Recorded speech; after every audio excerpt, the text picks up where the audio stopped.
Freeman delusion, the organised pseudo-legal commercial argument in Australia. Robert Sudi is a researcher and founder of the Freeman Delusion website, an encyclopedia tracking over 40 years of pseudo-law concepts in Australian courts. He believes the motivations and objectives of the pseudo-law phenomenon in Australia are largely misunderstood by media and government officials.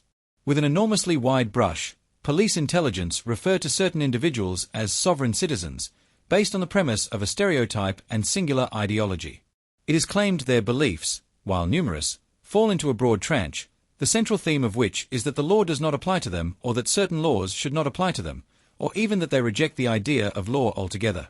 The use of the sovereign citizen ideologies label creates a metaphoric box in which authorities can place various undesirable ideological beliefs and forms of argumentation. So in general, when an officer comes across someone that voices a firmly held belief against a law or system of laws, it can reasonably be assumed they are an adherent of sovereign citizen ideologies. This is an interesting thing, when you consider virtually nobody involved with pseudo-law in Australia self-identifies by this moniker, and it is provably an externally imposed term solely used by authorities and media. Ironically, the very mention of which generally triggers, in an almost hypnotically involuntary way, a curious conversation about oxymorons.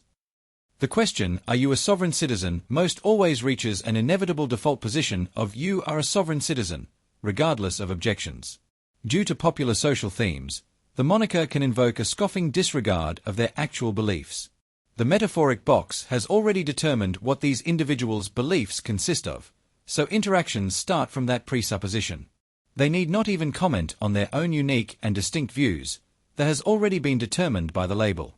Interestingly, it is a well-known behavior of pseudo-law adherents to place greater emphasis on form over substance, a fixation that it's the actual words, the form, that has power and determines things, as opposed to the substance of what those words are commonly and plainly meant to represent. And yet, that is what police intelligence is doing here. These words have indescribable power. They cannot articulate a comprehensive description of the substance of sovereign citizen ideologies, and so rely purely on the form, the box, the label, the profiling, the flawed assumptions of ideology. This arbitrary perception can create untold injustices. The US-based sovereign citizen ideology is but one form of what is more broadly called pseudo-law. It is a distinctly far-right, white supremacist type of pseudo-law narrative, based largely on the extreme changes following the US Civil War.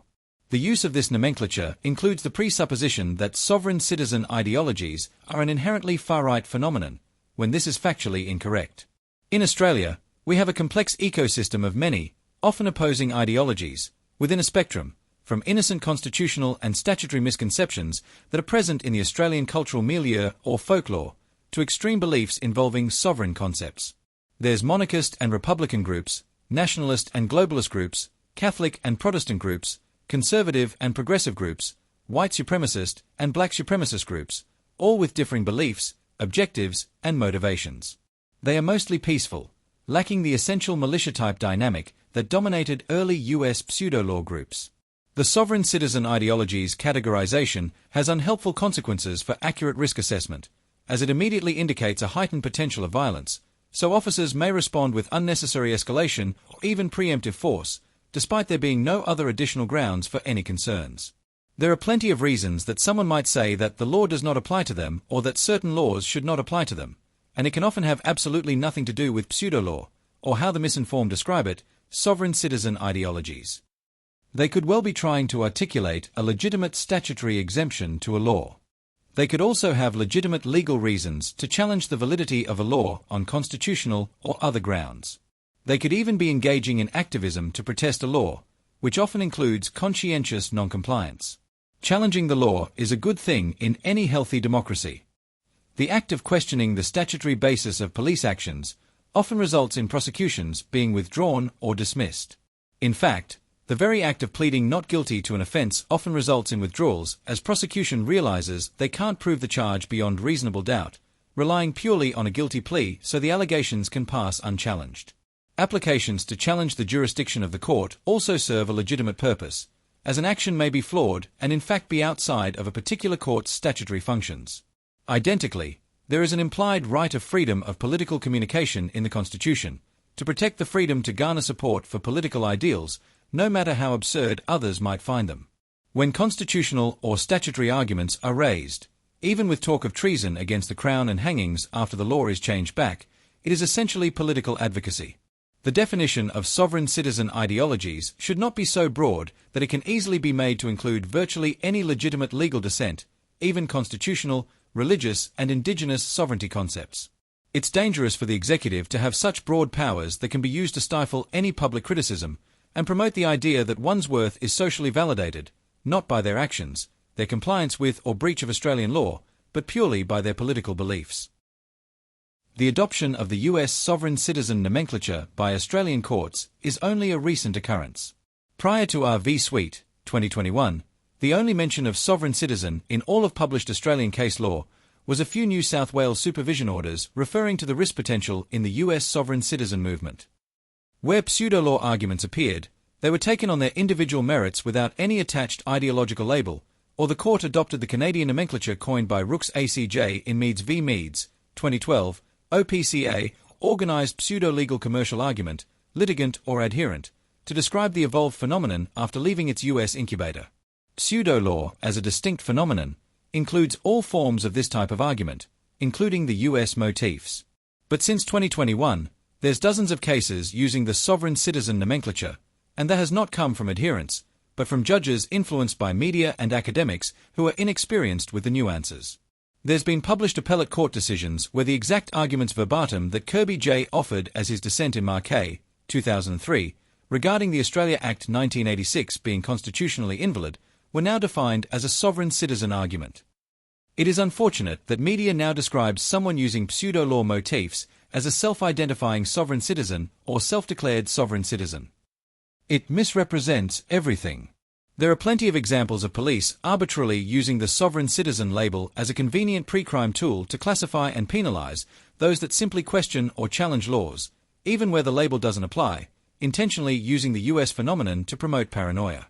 See, for example, Humphreys, 2024, and Pavotto, 2025, each where the Commissioner's decision to cancel their firearms licenses was overturned because the police view was based on incorrectly presumed potential of violence, primarily due to the term sovereign citizen having negative connotations of actual violence in the US. This is despite Australia having completely different forms of pseudo-law and a host population with completely different subcultures.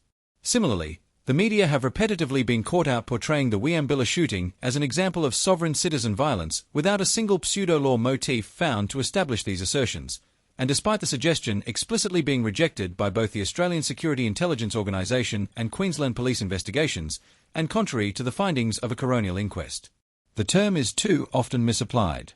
As the establishment struggles to grapple with the phenomenon, they often point the finger at various websites profiteering from pseudo-law materials and seek to have them shut down. This would have limited effect, as it misunderstands the dynamic involved. It is based in an outdated view prior to 2010, of the travelling salesman selling snake oil. After this time, the whole landscape changed. Pseudo-law concepts ceased being sequestered information taught by gurus for money, and instead became an actual subculture, a set of alternate political beliefs and worldviews adverse to current systems. Today, there is nothing on any of the Know Your Rights websites that you cannot find somewhere on social media for free, so the influence of these opportunists is largely exaggerated. Some attempting pseudo-law see it as a legitimate legal argument that will get them out of a fine or charge, but once they try it out and it fails, they never touch it ever again. Others take it on as an actual worldview or belief system, and thence become political activists. The sovereign worldview is a lot like setting yourself up as an individual micronation, governing your own affairs diplomatically, and conducting foreign affairs with external entities such as national, state, and local governments. If one of the politicians or others inside those external entities were to disregard their own internal legal and constitutional constructs, a sovereign of another nation does not accuse them of treason or misprision of treason regarding their own steady removal of references to their crown from their own legal landscape. It is none of his business. He has no standing to comment. This treason viewpoint can only come from someone who considers themselves inside of the Australian body politic, not outside of it. It is ultimately a political expression of displeasure and no confidence in their governments. This worldview rightfully sees all legal constructs inside that system as secondary in nature to the will of the people, which is theoretically correct.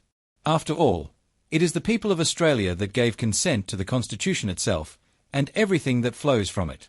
The people have the sovereign authority and democratic right to burn that whole system and start again from scratch, whether it be a republic or otherwise. Some authorities may feel uncomfortable about this reality, but it is the reality.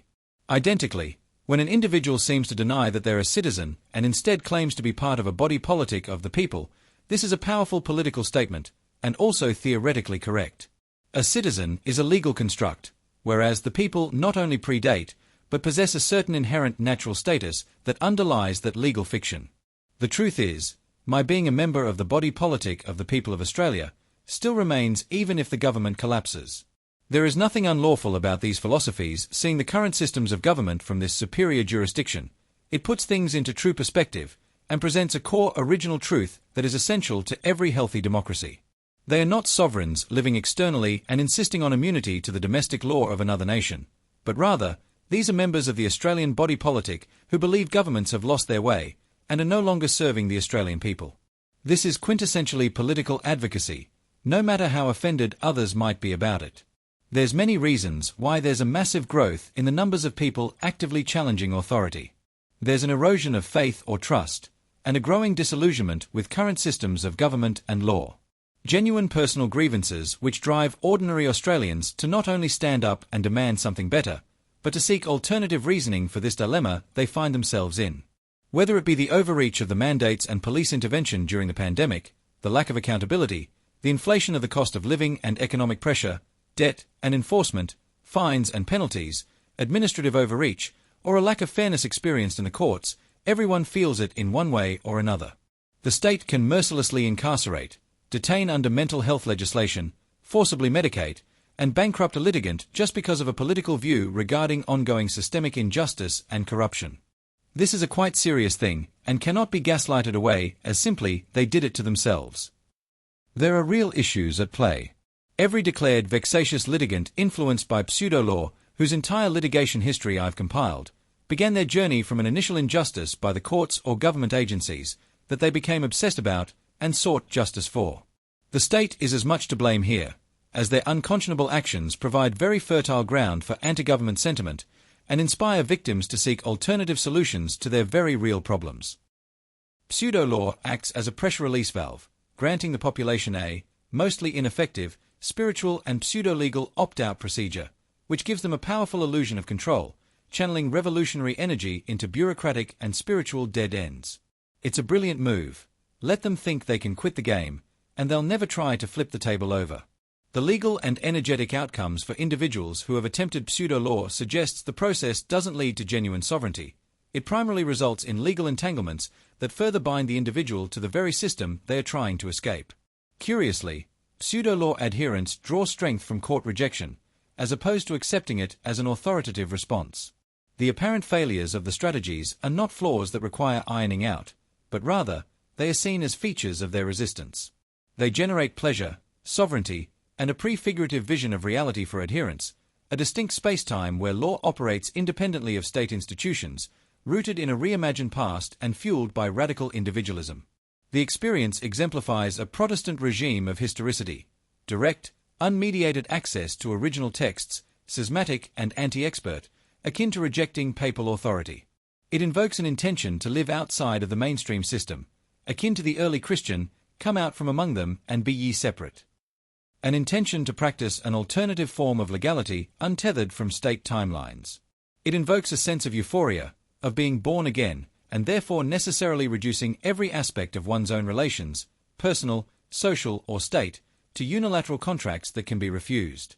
It has evangelical significance, the persecuted pushing onward toward an apocalyptic horizon, and thereafter true justice will succeed. The refusal-pleasure dynamic thrives on the feeling one has uncovered hidden truths. Like the backfire effect, repeated judicial rejections become utopic loops. They disrupt causality and redeem the self through repetition.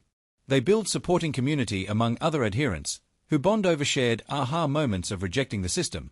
The joy of individual defiance fuels its spread organically, sustained by the addictive rush of saying no to power.